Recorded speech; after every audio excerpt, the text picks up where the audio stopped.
দীপাবলির প্রাক সন্ধ্যায় অর্থাৎ বুধবার কর্মচারী পেনশনারদের জন্য ৫% মহার্ঘ ভাতা মহার্ঘ রিলিফ বৃদ্ধির ঘোষণা দিল রাজ্য সরকার।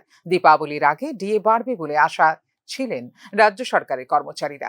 প্রত্যাশা মতোই কর্মচারীদের জন্য মহার্ঘ ভাতার ঘোষণা দিল সরকার। ১ নভেম্বর থেকে বর্ধিত এই ৫% ডিএ কার্যকর হবে বলে বুধবার রাজ্য মন্ত্রিসভার সিদ্ধান্তের কথা সাংবাদিক সম্মেলনে ঘোষণা দিয়েছেন মন্ত্রী সুশান্ত চৌধুরী। এক্ষেত্রে রাজ্য সরকারের অতিরিক্ত ৫০০ কোটি টাকা ব্যয় হবে বলে জানিয়েছেন মন্ত্রী সুশান্ত চৌধুরী। যে কর্মচারীদের ৫% ডিএ সেখানে প্রদান করা হবে উইথ এফেক্ট ফ্রম 1 নভেম্বর 2024। আগামী মাসের নভেম্বর মাসের ১ তারিখ থেকে রাজ্য সরকারের কর্মচারীদের ৫% ডিএ সেখানে প্রদান করা হবে, এফেক্ট হবে, এবং তার জন্য খরচ কর হবে প্রতি বছরে ৫০০ কোটি টাকা। 1% DA equal to 100 crore, 5% equal to 500 crore। প্রস্তাব এসছে ৩% দেওয়া, ৪% দেওয়া, না ৫% দেওয়া। কিন্তু মাননীয় মুখ্যমন্ত্রী সুন্দরভাবে উনি চাইছেন কেন্দ্রীয় সরকারের সঙ্গে যে গ্যাপটা রয়েছে সেই গ্যাপটাকে আরো কম করে আনতে, এবং পরিষ্কার ভাষায় বলেছেন যে গ্যাপটা আমরা যত কম করতে পারি কেন্দ্রীয় সরকারের সঙ্গে।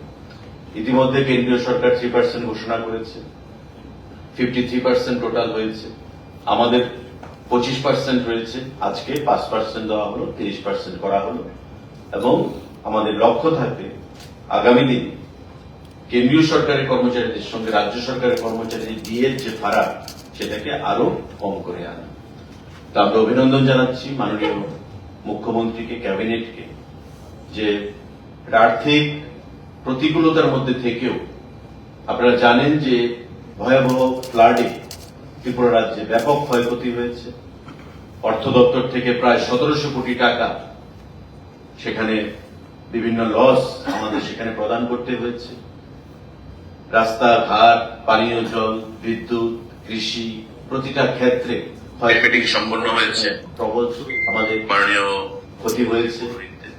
তারপরেও এই আর্থিক পরিস্থিতির মধ্যে থেকেও রাজ্যের মাননীয় মুখ্যমন্ত্রী এবং ক্যাবিনেট এই বলিষ্ঠ সিদ্ধান্ত গ্রহণ করেছেন, কর্মচারীদের ৫% ডিএ সেখানে প্রদান করেছেন। ৫% হারে মহার্ঘ ভাতা দেওয়ার কারণে কেন্দ্রীয় সরকারের সঙ্গে রাজ্য সরকারের কর্মচারীদের মহার্ঘ ভাতার ফারাক দাঁড়ালো ২৩%, জানালেন মন্ত্রী সুশান্ত চৌধুরী। এই ৫% ডিএ প্রদানের ফলে কেন্দ্রীয় সরকারের সঙ্গে যে গ্যাপ, যেটা আমি আগে বলেছি, সেটা অনেকটা কমলো। ৩০%-এ গিয়ে আমরা দাঁড়িয়েছি।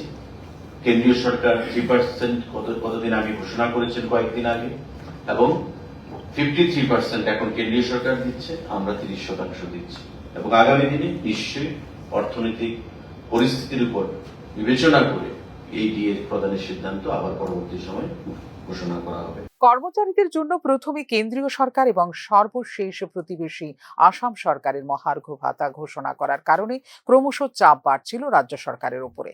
মহার্ঘ ভাতা এবং মহার্ঘ রিলিফের দাবিতে রাজ্য কর্মচারী ও পেনশনাররা চাপ বাড়াচ্ছিলেন সরকারের উপর। শুধু তাই নয়, কেন্দ্রীয় সরকারের কর্মচারীদের সঙ্গে রাজ্য সরকারের কর্মচারীদের মহার্ঘ ভাতার ফারাক কমিয়ে আনার দাবিও রয়েছে রাজ্যের কর্মচারীদের।